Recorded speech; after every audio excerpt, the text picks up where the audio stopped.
Всем привет! Меня зовут Катя. А меня Денис. Сегодняшний второй выпуск рубрики «Капся» посвящен якутской зиме. Ведь наша Якутия – это самый большой и холодный регион в России. Каждый год температура может повышаться до минус 50 градусов. А ты знал, что в Амиакане была зафиксирована самая низкая температура около 70 градусов? Ого, а мы даже в такие суровые морозы умудряемся есть мороженое и гулять на улице. Это точно, но надо одеться потеплее. А теперь мы с вами выучим якутские слова, связанные с зимой. Давайте начнем.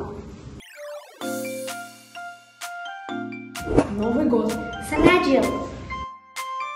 Темный. Холод. Зима. Гыгын. Салазка. Санки. Снег. Ха.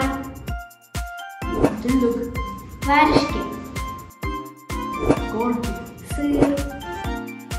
Мус. Лед. Декабрь.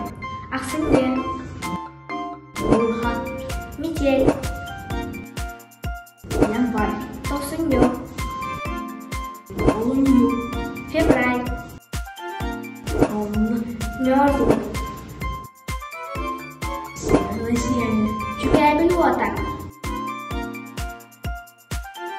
До скорой встречи. Косяк-кадери. Всем привет, меня зовут Катя. А меня Денис. Сегодняшний второй выпуск. Ого, а мы такие что, да? Температура. Давайте с самого начала.